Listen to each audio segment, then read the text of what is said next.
près, ceux qui sont loin, ceux qui sont en Côte d'Ivoire, ceux qui sont en dehors de la Côte d'Ivoire. Ce matin, c'est une aubaine de partager le message avec vous et souhaiter bon rétablissement à tous ceux d'abord qui sont atteints du coronavirus et ceux qui ont aussi été épargnés de ce mal. Que le Seigneur par son sang puisse veiller, puisse se déployer dans toute sa grâce dans la vie de chacun des membres de la nation ivoirienne au nom puissant de Jésus. Alors ce matin, je voudrais partager ce message puissant, ce message vivant avec vous, ce message qui va davantage te ramener, te rapprocher de Dieu. Et simplement le thème de ce message, c'est ne regarde pas derrière mon frère, ne regarde pas derrière ma soeur, parce que regarder derrière, c'est te mettre en retard. Regarder derrière, c'est de te séparer de Dieu. Regarder derrière, c'est abandonner la voie de notre Seigneur Jésus-Christ de Nazareth. Alors cette histoire fabuleuse, cette histoire extraordinaire dans la Bible, dans le livre de Genèse 19, je peux prendre la verset 17, l'histoire de Lot et de sa femme. Et la Bible déclare que dans le verset 17, et sincèrement que nous allons lire et maintenant la parole de Dieu, le Seigneur dit que après les avoir fait sortir l'un d'eux, dit: sauve-toi pour ta vie, ne regarde pas derrière toi et ne t'arrête pas dans toute la plaine, sauve-toi vers la montagne, de peur que tu ne périsses. Alors cette histoire dans la Bible dit que Lot était à Sodome et à Gomorrhe et cette ville était pétrie, remplie de péché. La mort vivait là-bas, le péché était en abomination chronique. Alors Dieu, avant d'atteindre Sodome et Gomorrhe, que va-t-il faire? Il va se révéler à Abraham et il dira à Abraham: est-ce que je peux cacher à Abraham une chose aussi terrible? Est-ce que je peux cacher à mon serviteur une chose aussi terrible que de détruire Sodome et Gomorrhe? Alors Dieu va révéler à Abraham le massacre qui va se faire à Sodome et à Gomorrhe. Alors Abraham va demander à Dieu, il dit: mais Seigneur, il va commencer à plaider pour dire: même s'il y a 50 personnes, est-ce que tu vas détruire? Il dit: Dieu dit non, non, non, non. Il dit: même s'il y a 30, il dit non, non, non. Au fur et à mesure que Abraham était en train de plaider, Dieu écoutait Abraham. Jusqu'à ce qu'Abraham arrive à 10 personnes, Dieu continue toujours à écouter Abraham. Et alors, l'ange de l'Éternel va se séparer d'Abraham et il va se tourner vers Sodome et Gomorrhe. Mais arrivé dans la ville de Sodome et Gomorrhe, voici ce qui va se passer. Les gens de la ville vont chercher à détruire ces personnes.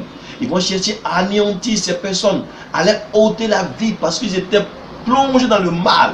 Ils étaient dans le péché, dans une abomination totale. Ils ne pouvaient même pas chercher Dieu. Ils ne cherchaient pas la face de Dieu. Dans un endroit où Dieu n'est pas glorifié, alors le diable est glorifié. Mais que va-t-il faire? Dieu va vouloir enlever ses enfants dans cet endroit. Il va faire sortir Lot et sa famille, ses filles et ses 2 filles, puisque ces gens étaient encore dans la ville, intéressés par la vie de ce monde. Alors Dieu va étendre sa main, faire sortir Lot, ses 2 filles et son épouse. Mais si longtemps Dieu va dire à la femme de Lot et à Lot: ne regardez pas derrière. Il sort de la ville, chemin faisant, le bruit de la ville, les cris de la ville, le feu, le souffle qui descend à Sodome et Gomorrhe, qui est en train de détruire les pécheurs, qui est en train de détruire la ville, va intéresser la femme de Lot. Et subitement, elle va regarder derrière. Et lorsqu'elle regarde derrière, la Bible dit instantanément, elle devient une statue de sel. Frère, ce matin, je vais t'interpeller. Avec ce fléau qui est en train de sévir dans le monde, avec ce fléau qui n'a pas de limite, qui ne regarde pas à l'âge, qui ne regarde pas à la taille, qui ne regarde pas à la forme, qui ne regarde pas à la religion, mais qui a un objectif précis: détruire jusqu'à la dernière personne.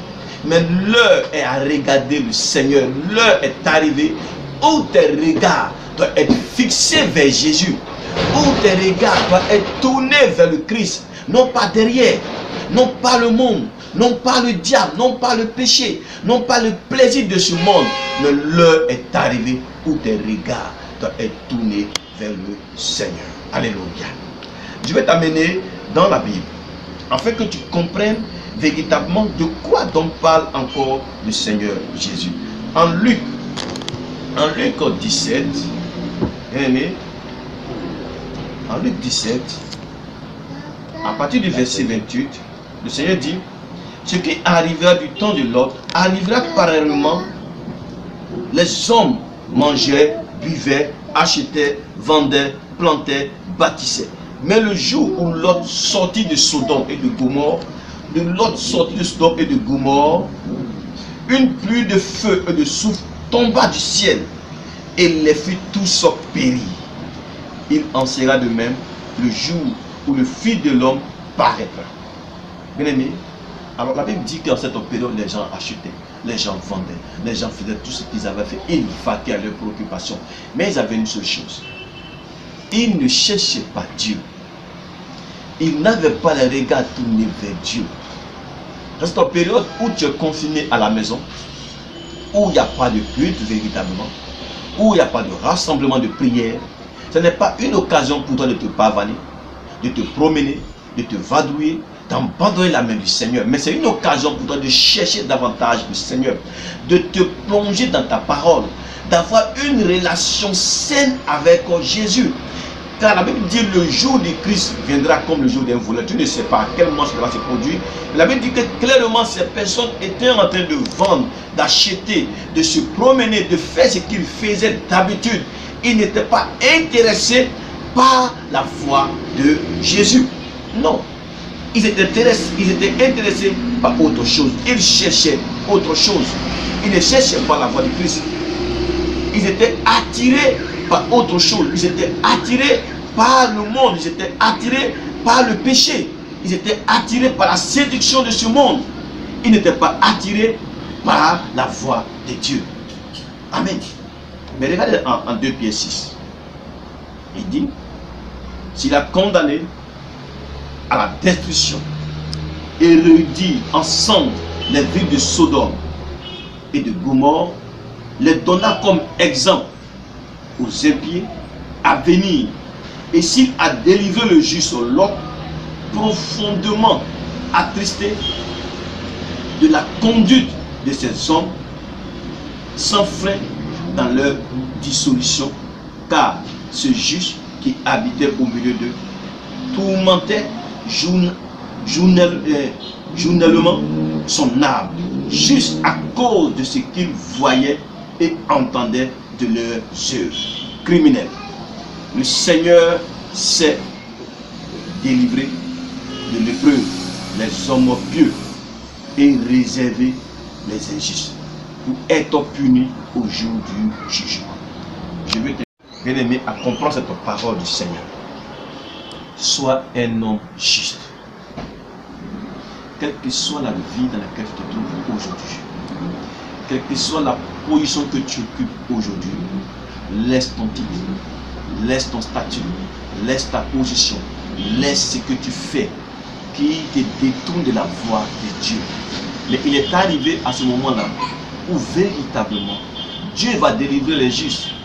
Il va délivrer ceux qui seront justes, ceux qui chercheront sa face, ceux qui marcheront en conformité avec sa parole, ceux qui vont lui plaire. C'est eux vers eux que Dieu tournera les regards. C'est eux que Dieu va délivrer dans les moments difficiles. C'est eux que Dieu va étendre la main sur eux pour les arracher du fléau. Ce n'est pas ceux-là qui demeurent dans le péché. Ce n'est pas ceux-là qui vont se tourner de sa face. Non. Mais ceux-là qui vont rester fermes, qui vont rester fidèles, qui vont rester justes devant la face de Dieu, quelles que soient les circonstances, quel que soit le temps, la puissante main de Dieu sera étendue sur eux pour les délivrer. Là où tu te besoin de te parler ce matin, là où tu es assis, là où tu es arrêté, je vais t'amener à comprendre que ta position, si elle ne plaît pas à Dieu, tu ne pourras pas être sauvé de ce fléau. Ta position, ce n'est pas agréable à Dieu, tu ne pourras pas être sauvé de la maladie, de la malédiction.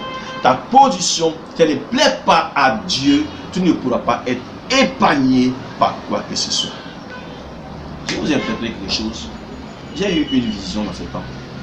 Et la vision me disait comme ça, que l'église va beaucoup tourmenter. L'église va connaître beaucoup de difficultés. Pas parce que l'église est mauvaise, non. Mais confinée à la maison, l'évangile ne passera pas, l'évangile sera difficile à entendre, les cœurs des hommes seront fermés, parce qu'ils vont dire, mais pourquoi est-ce que l'église est restée à la maison? Où était le roi de l'église? Alors, l'évangile va commencer à toucher les cœurs et les gens seront attristés. La foi de plusieurs personnes va diminuer parce que ces communications ne pourront pas atteindre le maximum de personnes. Alors, la foi de plusieurs personnes vont diminuer. Je voulais t'appeler à l'aide. Je voulais t'appeler ce matin, toi qui es un enfant de Dieu. Que ta foi ne vacille pas. Que ta foi ne diminue pas. Parce que tu es à la maison. Parce que tu es consigné à la maison. Alors ta foi ne doit pas baisser. Elle doit continuer à grandir. Tu sais pourquoi? Tu as avec toi la parole de Dieu. Tu as une Bible à la maison. Tu as le Saint-Esprit. Le Saint-Esprit est encore présent. L'église n'est pas encore enlevée. Alors ne sois pas dans la crainte. Que la peur ne t'envahisse pas. Que la crainte ne t'envahisse pas. Parce que l'église n'est pas encore enlevée. Le Saint-Esprit est présent. Tant que le Saint-Esprit est présent, tant que Jésus est avec nous, la peur ne doit pas nous envahir. Ce n'est qu'un flot temporaire, il passera. Mais la gloire de l'Éternel demeurera à l'éternité. À l'éternité, la gloire de l'Éternel va demeurer. C'est un temps de prière. À la maison, toi, ta femme, tes enfants, ton voisinage, prenez ce temps, priez, consacrez votre temps à l'Éternel. Le temps que vous passez à la maison, ne doit pas être un temps de querelle, ne doit pas être des temps de division, ne doit pas être des temps d'intérêt, mais plutôt des temps de partage, des temps de prière, des temps d'échange, des temps où vous avez besoin de communier avec le Saint-Esprit, où vous avez besoin de communier avec votre Dieu, où vous avez besoin de partager véritablement avec le Seigneur. Les temps sont difficiles.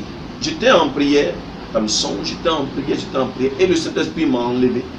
J'étais en train d'être enlevé, et comme ça que mon épouse a intervenu pour dire pourquoi tu veux partir, si tu vas. Alors que ferons-nous?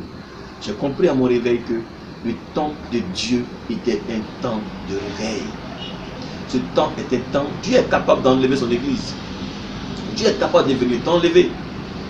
Mais s'il ne t'enlève pas aujourd'hui, s'il ne t'enlève pas maintenant, il veut que tu te lèves dans la prière. Il veut que tu intercèdes pour ces personnes, comme il le fait actuellement pour nous. Chaque jour, chaque nuit, la Bible dit il ne sommeille ni ne dort. Alors si Dieu ne sommeille ni ne dort, nous également, nous ne devons pas sommeiller, nous ne devons pas dormir. Nous devons rester en éveil. Nous devons continuer à prier. Nous devons continuer à proclamer sa grandeur, à proclamer sa célébrité, à proclamer son nom. Rien ne doit t'arrêter. Rien ne doit te stopper. Ni pas le flot du coronavirus. Ça ne doit pas t'arrêter, mon frère. Ça ne doit pas t'arrêter, ma soeur. Ne fais pas comme ces personnes dans le passé qui ont brûlé les Bibles, qui ont abandonné la main du Seigneur. Mais l'occasion t'est donnée ce matin de t'attacher plus encore à Dieu, de l'embraser encore dans tes mains. Ne regarde pas derrière comme la femme de l'autre. Dieu l'avait prévenu. Il a dit, ne regarde pas derrière. Quand le flot va descendre, ne regarde pas derrière. Ne t'attache pas à la vie du passé. Ne pense pas, comme le pasteur n'est pas à côté de toi, comme le responsable n'est pas à côté de toi, comme le frère n'est pas à côté de toi, alors je vais retourner à la vie du passé. Tu ne peux pas retourner au vomissement, tu n'es pas un chien. Tu ne peux pas retourner au vomissement. Non, ne regarde pas derrière, car derrière se trouve une statue de sel. Derrière se trouve la malédiction.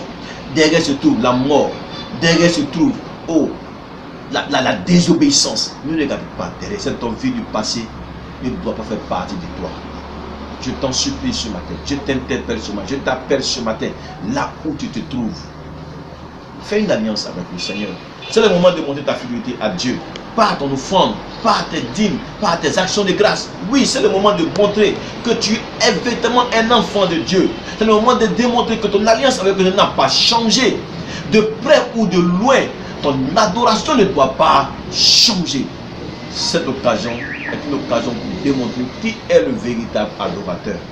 Qui est celui-là qui cherche véritablement le Seigneur. Qui est celui-là qui met tout en œuvre pour que l'église soit bénie. Alors ce matin, je veux que tu pries avec moi. En disant ces paroles si fortes du Seigneur Jésus. Je ne veux pas regarder en arrière. Je ne veux pas avoir cette vie du passé. Je ne veux plus tourner mes regards vers derrière. Mais je vais avoir les regards fixés vers toi, de jour comme de nuit. Apprends-moi à t'observer. Apprends-moi à regarder à ta volonté. Apprends-moi à chercher ta face. Je ne veux pas regarder derrière. Aide-moi à abandonner la vie du passé. Aide-moi à me séparer de la vie d'hier et avoir une vie nouvelle. Cette alliance nouvelle, je vais la tisser avec toi. Parle au Seigneur ainsi. Parle à Dieu de cette parole. Prie ainsi. Prie ainsi avec ton cœur. Prie ainsi avec ton âme. Prie ainsi avec ta famille. Prie ainsi avec tes amis. Prie ainsi et ouvre ton cœur. Dis au Seigneur, Jésus, que tu ne veux pas regarder derrière. Tu ne veux pas avoir la vie du passé. Cette vie du passé est terminée. Elle est passée. Voici une vie nouvelle. La Bible dit, voici, toutes choses sont devenues nouvelles. Frère, tu es une nouvelle créature. La nouvelle créature ne change pas de vie. Elle ne change pas de position. Elle ne change pas de statut. Elle demeure nouvelle. Alors je veux que tu fasses cette prière. Seigneur Jésus, je te donne ma vie. Veille sur moi. Veille sur ma nation. Veille sur ma maison. Veille sur mes enfants. Veille sur mon époux. Veille sur mon épouse. Veille sur mon entourage. Seigneur Jésus, étends ta main sur ce fleuve et bannis-le de la nation ivoirienne. Étends ta main sur ce fleuve et balaye-le du monde entier. Ce fleuve est en train de détruire le monde, est en train de détruire ma famille, est en train de détruire ma nation, est en train de détruire mon église, est en train de détruire ma maison, est en train de détruire ma famille. Père, bannis ce fléau de ma nation au nom puissant de Jésus. Et invoque le sang de Christ, qui est ce sang-là, le sang de Jésus, qui est le symbole de la délivrance. Le sang de Jésus, qui est le symbole de la restauration. Le sang de Jésus, qui est le symbole de la nouvelle alliance, dans laquelle il y a la pureté, dans laquelle il y a la délivrance. Comme l'a dit, vous avez vaincu le diable dans l'Apocalypse à cause du sang de votre témoignage. À cause du sang du témoignage de Christ, nous avons vaincu le diable. Ne te paille jamais, ne te noie jamais du sang de Christ. Que le sang de Christ soit ton partage de jour comme de nuit. Soyez bénis, soyez prospères, soyez persévérants, demeurez fidèles en Christ, n'abandonnez jamais la vie du Seigneur. Que Dieu vous bénisse et prenez soin de vous. Je voudrais que vous suivez toutes les instructions que nous donnons par l'État concernant le coronavirus. Vous voyez, ça c'est un gel. Lavez les mains avec du savon. Lavez les mains avec du savon et comme il a été recommandé, prenez le gel, le cache-nez quand vous sortez, utilisez-le, moins de 100 mètres avec tous ceux avec qui vous partagez. Faites, quand on soyez prudents, soyez sages, ne vous laissez pas distraire, n'écoutez pas les ondes, écoutez les bons sons comme il est dit, écoutez toutes les informations qui passent de la première chaîne qui concernent la nation ivoirienne. Ne vous en détournez pas, soyez fidèles. Sur le site du MDCF, soyez fidèles sur le ministère du Développement de la foi. Et vous verrez toutes les informations, les messages qui passeront à tout moment pour vous. Allez sur le site, vous verrez les messages présents, les messages passés, et vous saurez que Dieu est puissant. Que Dieu vous bénisse. Shalom. À dimanche prochain. Au nom de Jésus. Amen.